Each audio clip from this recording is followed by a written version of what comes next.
There is a device inside Nancy Guthrie's chest that recorded everything. Not a camera, not a witness, not a neighbor who happened to be awake at 1:47 in the morning. A device the size of a small matchbox implanted directly against her heart. A device that does not sleep, does not blink, does not look away. A device that has been logging every single heartbeat since the moment it was implanted and every single heartbeat since the night she disappeared. It recorded the exact moment she was frightened. It recorded how long that fear lasted. It recorded the moment her body stopped moving under its own power. It recorded what happened to her consciousness in the final minutes before the signal went dark. And what it recorded in those 41 minutes between 1:47 and 2:28 in the morning of February 1st, 2026, knew as the most disturbing and the most specific forensic evidence produced by any case in recent memory.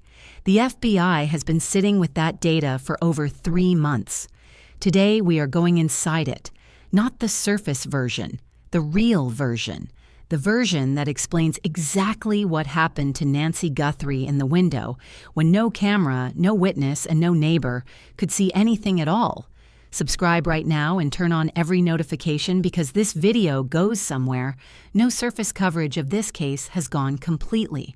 We are walking through the Pacemaker data the way investigators walk through a case file, point by point, timestamp by timestamp. And by the time we reach 2:28 in the morning, you are going to understand why the FBI's forensic cardiac team described what they found in the final minutes of that data as the most clinically significant finding in the entire analysis. Stay with us. Before we go anywhere near the data, you need to understand who Nancy Guthrie actually is, because this story gets technical very quickly and it is dangerously easy to get lost in timestamps and cardiac terminology and forget who we are actually talking about. Nancy Guthrie is 84 years old. She's not a public figure. She never wanted to be. She was a woman who raised her children largely on her own after losing her husband. She loved her garden. She attended the same church every Sunday morning for 30 years without missing a single service. And she sat on her porch in the evenings in one of the most beautiful residential neighborhoods in Tucson, Arizona. She had a pacemaker implanted to help regulate her heart rhythm. She took medication every night at 10 o'clock. She wore hearing aids that came out before she went to sleep. She was 84 years old. She was alone. And on the evening of January 31st, 2026, she had dinner with her daughter, Annie, and came home. She went inside. The garage door closed at 9:50 in the evening, and 4 hours later, at 1:47 in the morning, everything changed. Nancy Guthrie is still missing, and the device inside her chest recorded every second of what happened to her that night. Now, before we go into the data itself, you need to understand what a modern pacemaker actually does. Because most people think of it as a simple heart regulator, something that sends electrical pulses to keep a heart beating in rhythm. And it does that, but that is only half of what modern cardiac devices do. The other half is what makes this case unlike anything else in the public record. Modern implanted cardiac devices are data recorders, sophisticated, continuous, automatic data recorders. Every heartbeat is logged. Every arrhythmia is logged with a precise timestamp. Every time the heart rate spikes above normal, it is logged. Every time it drops below normal, it is logged. Every significant physiological change the body goes through is captured and stored inside the device's internal memory. And beyond the cardiac data, many modern devices contain accelerometers, motion sensors, or sensors that detect and record physical movement with enough precision to distinguish between different types of movement. The difference between a person walking voluntarily and a person being carried. The difference between someone moving under their own power and someone being moved by someone else. Nancy's pacemaker had all of this, and it had one more thing. It was connected to a home monitoring base unit in her bedroom. a device plugged into the wall that transmitted her cardiac data to the manufacturer's secure cloud platform continuously. Not once a day, continuously. Every significant event logged and uploaded in near real time. That cloud data is what the FBI subpoenaed in the first week of February. The manufacturer complied immediately. And what the FBI's forensic cardiac specialists found inside that data is what this entire video is about. Let us walk through the case file, because when you see the 5 evidence points laid out in sequence, the picture they form is impossible to dismiss. Evidence point 1. At 1:47 in the morning, the Google Nest doorbell camera on Nancy's front door disconnected. What it had captured in the seconds before it went dark was a masked figure approaching the property. Male. Slim to average build. Moving without hesitation. Without confusion. Without any of the behavioral signatures of someone who was uncertain about where they were or what they were doing. He covered the camera lens with foliage from a potted plant on Nancy's own porch. And then the footage went dark. That is the last external visual record of anything at that property. Evidence point 2. At the exact same moment the camera went dark, at 1:47 in the morning, Nancy Guthrie's pacemaker logged a sudden and dramatic spike in heart rate. Not a gradual increase. Not the slow elevation of someone who woke up naturally and sat up in bed. An acute, sudden, sharp spike. The kind of cardiac response that forensic cardiologists describe specifically as the physiological signature of a conscious person who has been suddenly and severely frightened. The spike and the camera going dark happened at the same moment. Those 2 events are not a coincidence. They are a confirmation. Nancy's heart confirmed what the camera captured. Something happened at 1:47 in the morning that terrified her. Evidence point 3. The full digital sequence that the doorbell camera cloud backup and the pacemaker data together produced. What at 1:46 and 58 seconds, the front door sensor detected motion. At 1:47 and 02 seconds, the doorbell camera began recording. At 1:47 and 15 seconds, the masked figure appeared on camera. At 1:47 and 18 seconds, the pacemaker logged a significant cardiac event, heart rate spiking, rhythm becoming irregular. At 1:47 and 20 seconds, an audio analysis tool flagged an unusual sound event from inside the residence. At 1:47 and 50 seconds, the suspect left the camera frame. The camera was disabled. 2:28 in the morning. The pacemaker's sync with the home monitoring unit stopped. That is a 41-minute window. 41 minutes of complete external darkness. No camera, no phone, no GPS signal, no witness. But the pacemaker recorded every second of it. Evidence point 4. And the physical evidence recovered from the scene confirmed what the data suggested. Someone who came prepared. 2 bags, gloves, equipment consistent with a planned operation rather than a spontaneous intrusion. Someone who knew what they needed before they arrived. Someone who had thought through what would happen when they got inside. Evidence point 5. The location. A residential neighborhood in the Catalina foothills. Quiet streets. Low overnight traffic. The kind of neighborhood where someone can arrive and leave at 1:47 in the morning without being seen. The kind of neighborhood where the only record of what happened is the data inside the chest of the woman who lived there. That is the case file. Now we go inside the 41 minutes. Phase 1. Nancy was awake. Then the cardiac spike at 1:47 tells investigators something absolutely critical before anything else. Nancy was not asleep when this began. A person taken from deep sleep does not produce this type of acute cardiac response at the precise moment a threat appears outside their door. The spike was sudden. It was sharp. And it happened at the exact moment the masked figure disabled the camera. Not minutes later when someone would have entered the house and reached her bedroom. At the exact moment of the camera going dark. Nancy Guthrie was awake. She was conscious. And she was aware that something was wrong before whoever came through that door ever reached her. That detail changes the emotional reality of this case in a way that is very difficult to sit with, because it means Nancy experienced the beginning of this. She was there for it.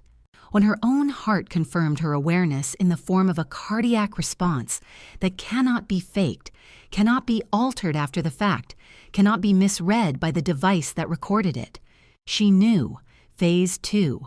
Sustained fear. Here is where the data becomes more disturbing.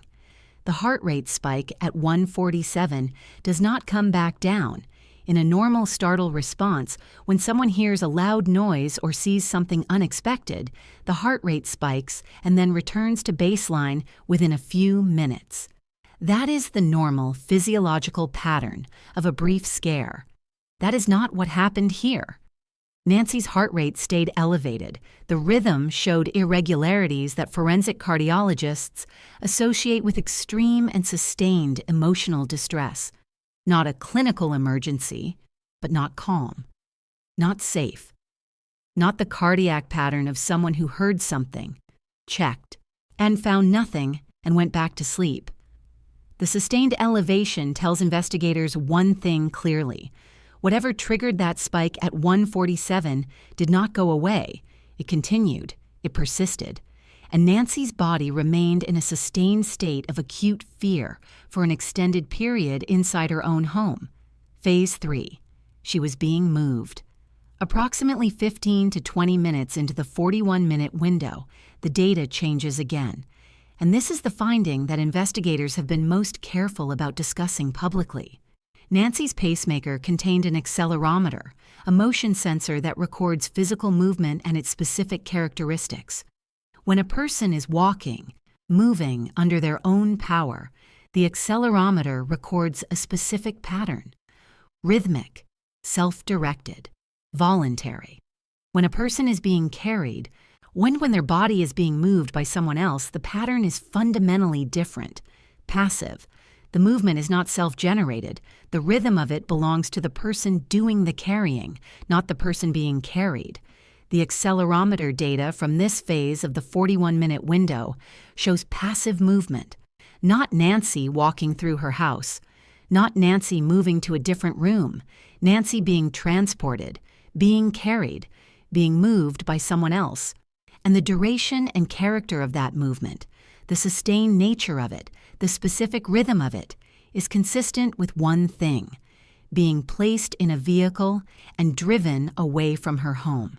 Phase 4, the most disturbing finding in the entire analysis, in the final 10 to 15 minutes before the sync stops at 2:28, or the data shows something the FBI's forensic cardiac team has described as the most clinically significant finding they encountered. The heart rate, which had been elevated throughout most of the 41-minute window, begins to change in a very specific way. The natural beat-to-beat variation that a conscious, aware person's heart produces, what cardiologists call heart rate variability, begins to decrease significantly. Decreased heart rate variability in this specific context has a clinical meaning that is not ambiguous. It is the pattern a heart shows when the central nervous system's normal regulatory influence on cardiac function is being suppressed, when consciousness is being altered, when someone has been administered a substance that is affecting their awareness and their ability to respond to what is happening around them. The clinical description of what the pacemaker data shows in those final minutes before 2:28 is pharmacological sedation, a drug-induced alteration of consciousness. Someone gave Nancy Guthrie a sedative in those final minutes, possibly injected, possibly administered by inhalation. But something was given to an 84-year-old woman in the back of a moving vehicle that altered her consciousness before her pacemaker lost contact with the monitoring unit at home. And that finding does not just describe what happened to Nancy. It describes who did this. You do not accidentally have medical-grade sedatives on your person. You plan for them. You acquire them in advance. You bring them to a specific location with the specific intent of using them on a specific person. Now, the sedation finding tells investigators three things that change this entire investigation. First, This was premeditated at a level of sophistication that eliminates opportunistic crime completely. Someone planned this carefully enough to obtain a controlled substance and transport it to Nancy's home. Second, whoever did this had access to medical-grade sedating compounds that produce this specific rapid-onset cardiac signature.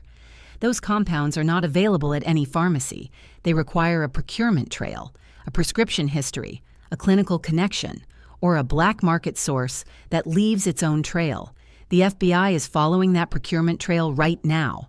Third, the specific cardiac signature of the sedation pattern narrows the range of compounds that could have produced it.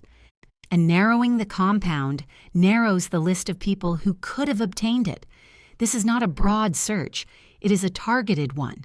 Now we have to address the 2/28 timestamp directly, because it has been misreported, misunderstood, and misused more than any other single data point in this case. Multiple outlets reported that Nancy's pacemaker stopped at 2:28 in the morning. That is not what happened. The sync stopped. The wireless connection between the pacemaker and the home monitoring unit was broken.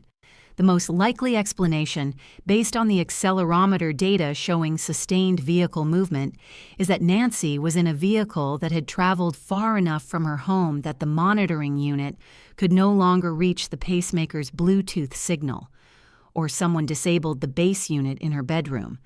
Either way, the pacemaker itself did not stop. Nancy's heart did not stop. The data at 2:28 shows a sedated but functioning cardiac rhythm, not a rest, not the device entering the mode it enters when the heart it is supporting has stopped. A sedated but beating heart at the last moment of recorded data.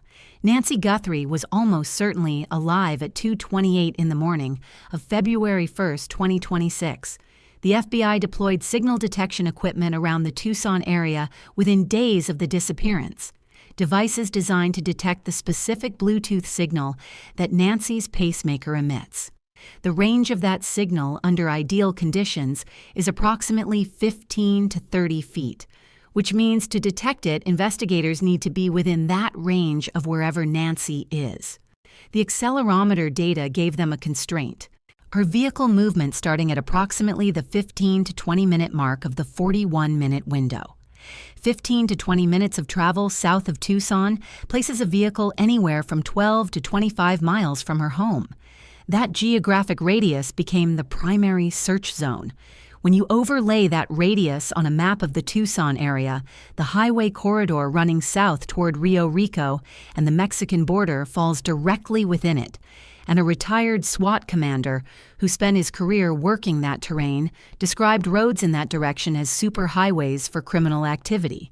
One specific track, he said, will take you 100 miles south and get you to Mexico if you want. The data and the geography point in the same direction. Now the DNA. A rootless hair sample recovered from Nancy's home is now at the FBI laboratory at Quantico and at Astria Forensics in San Francisco. The same laboratory that helped convict Gilgo Beach serial killer Rex Hoyerman using rootless hair DNA. C.C. Moore, the genetic genealogist who helped identify the Golden State Killer and who has contributed to solving over 300 cold cases, is involved in the analysis. She said publicly that if the hair belongs to the kidnapper, it will solve this case. Not help it, solve it.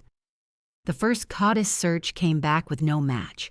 Whoever left that hair in Nancy's home has no prior criminal record, no prior arrests, no prior convictions, a clean history that places them inside an ordinary life. With someone who plans family dinners and drives elderly women home at night and calculates procurement trails for medical-grade sedatives while appearing completely normal to everyone who knows them. The pacemaker data gave the FBI the timeline. The accelerometer gave them the direction. The sedation finding gave them the profile. And the hair at Quantico may give them the name. 3 criminal profilers who sat down with the journalist who covered this case for 87 days said something publicly that connects to all of it.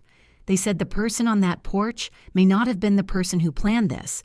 They said there may be someone above him, someone who obtained the sedatives, someone who knew the camera system, someone who had a vehicle positioned and ready, someone who planned every contingency before February 1st ever arrived.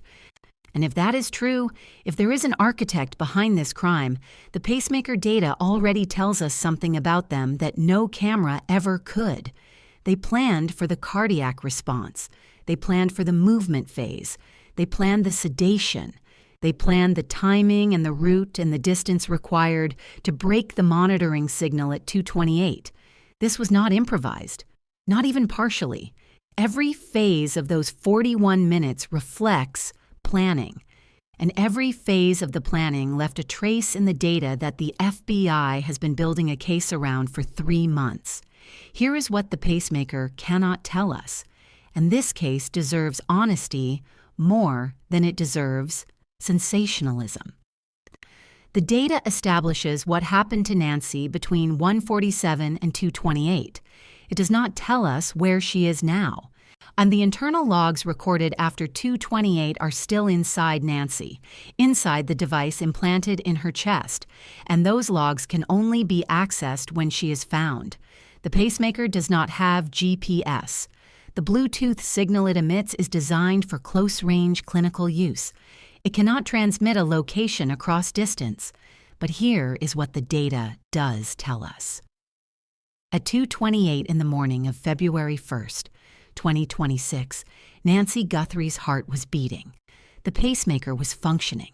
The sedation pattern is the pattern of a living person, not of cardiac arrest, not of someone who had died. Nancy Guthrie was alive at the last moment that data was recorded. And that fact, that single clinical fact established by the device inside her chest, is where this investigation is working from. But there is something that sits at the center of this case that is impossible to fully articulate. That pacemaker has been running continuously since the night she disappeared. Every day, every hour, every minute since 2:28 in the morning of February 1st, it has been logging, time-stamping, recording. Every moment of fear, every moment of calm, every spike, every irregularity, every heartbeat of whatever Nancy Guthrie has been living through. The whole truth of every day since she disappeared is stored inside a device the size of a small matchbox, inside an 84-year-old woman who raised her children alone and tended her garden and attended church every Sunday morning and went home from dinner on January 31st thinking the night was over. The FBI can read the data they already have, but the complete truth, the full record of everything since 2:28, can only be read one way, by finding her. The DNA at Quantico is being processed right now. C.C. Moore and Astrea Forensics do not fail quietly. The procurement trail for the sedating compound identified in the cardiac signature is an active investigative thread. The signal detection sweeps are continuing in the corridor south of the Catalina foothills.